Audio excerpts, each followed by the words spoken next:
बच्चों, आज हम लोग क्लास 12th की ज्योग्राफी पढ़ेंगे। चैप्टर 8वां शुरू होगा और लेक्चर जो है 28वां होगा। इस पाठ का नाम है परिवहन एवं संचार। परिवहन, इससे पहले आपको तृतीय क्रियाकलाप में बताया गया है कि परिवहन और संचार जो है तृतीय क्रियाकलाप के अंतर्गत आते हैं। तो इसमें जो है परिवहन किसे कहते हैं, उसमें भी बताया गया था कि व्यक्तियों और वस्तुओं को एक स्थान से दूसरे स्थान तक वहन करने की मतलब ले जाने की सेवा या व्यवस्था को परिवहन कहा जाता है। परिवहन जो है 4 प्रकार का माना गया है, 4 प्रकार का होता है। स्थल परिवहन, जल परिवहन, वायु परिवहन, पाइपलाइन। स्थल परिवहन 2 तरह का होता है, सड़कों के द्वारा या सड़क मार्ग, रेल मार्ग। जल परिवहन भी 2 तरह का होता है, अंतःस्थलीय जल मार्ग जिसमें नहरें, नदियाँ, झील आती हैं। समुद्री जल मार्ग जो समुद्रों के बीच चलती हैं। अब इसमें एक एक करके कभी पहले स्थल परिवहन का, फिर जल परिवहन का, फिर वायु परिवहन का पाठ में एक एक करके पढ़ेंगे विस्तृत से। अब देखो, स्थल परिवहन में सड़क मार्ग। सड़क परिवहन के लाभ क्या है, इसको गुण भी कह सकते हैं, महत्व भी कह सकते हैं, उपयोगिता भी कह सकते हैं। जानते हैं आप सब कुछ हैं, लेकिन जब कोर्स में है तो थोड़ा सा रिपीट कराना पड़ेगा। पहला है सड़क परिवहन से लाभ क्या है। सड़क परिवहन रेल परिवहन की तुलना में सस्ता है। लेकिन आप तो कहेंगे कि कहाँ रेल परिवहन, रेल की किराया तो कम होता है, बस का या सड़क परिवहन का ज़्यादा होता है। यहाँ किराए से ही केवल नहीं बात है, यहाँ बात है कि इसकी लागत, भाई रेल को बनाने में और बस को बनाने में इसकी मरम्मत, रेल की मरम्मत में, बस की मरम्मत में देखभाल तुलनात्मक रूप से कम है। तो आप समझ गए होंगे कि रेल परिवहन की लागत, मरम्मत और देखभाल की तुलना में सड़क परिवहन सस्ता है। दूसरा है सड़कें उपभोक्ताओं के घर तक पहुंचती हैं।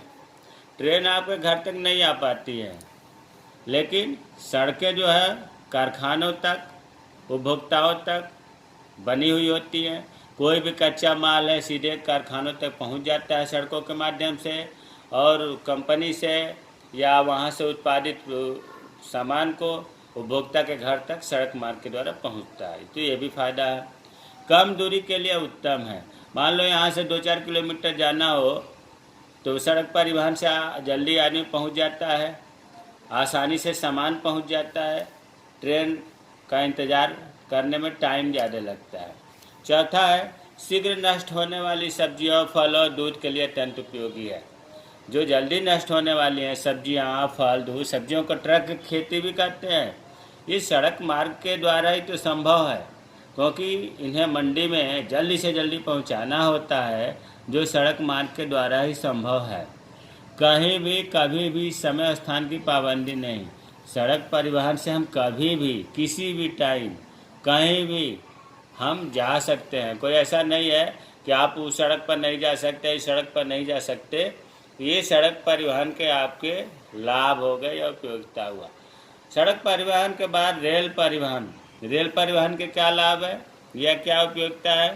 रेल परिवहन लंबी दूरियों के यात्रियों और सामान के लिए सस्ता साधन है। अगर दूर जाना है, बहुत दूर, 1000-1500 किलोमीटर, तो फिर रेल परिवहन, रेल मार्ग से या रेल की यात्रा सस्ता होता है। एसी मतलब एसी एयर कंडीशनर, चाय का व्यवस्था, सोने की व्यवस्था होने के कारण, खान पान की सुविधा होने के कारण रेल यात्रा सुखद हो गई है, अच्छा हो गया है। शीघ्र नष्ट होने वाली वस्तुओं के परिवहन के लिए प्रशीतित डिब्बों मतलब कोल्ड स्टोरेज, ऐसा डिब्बा जो एसी होता है, उसमें शीघ्र नष्ट होने वाली वस्तुओं को भी ले जाने की व्यवस्था होती है ट्रेनों में। भारी है, बड़े परिमाण मतलब बड़े मात्रा का कोई सामान है, अधिक मात्रा में लंबी दूरी तक अगर ले जाना है तो रेल परिवहन सुविधाजनक होता है। इतना ही नहीं, अगर कोई कृषि उत्पाद है, कृषि से कोई उत्पादन किया हुआ प्रोडक्ट है, उसे उपभोक्ताओं तक और कच्चे माल को कारखानों तक भी पहुंचाने में भी रेल सुविधाजनक होती है। ये तो रेल परिवहन के उपयोगिता हुआ। रेल परिवहन के कुछ दोष भी है।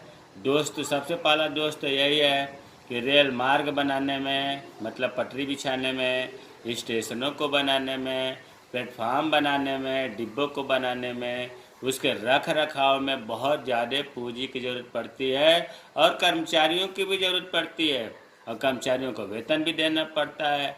इसमें लागत खर्चे ज़्यादा हैं।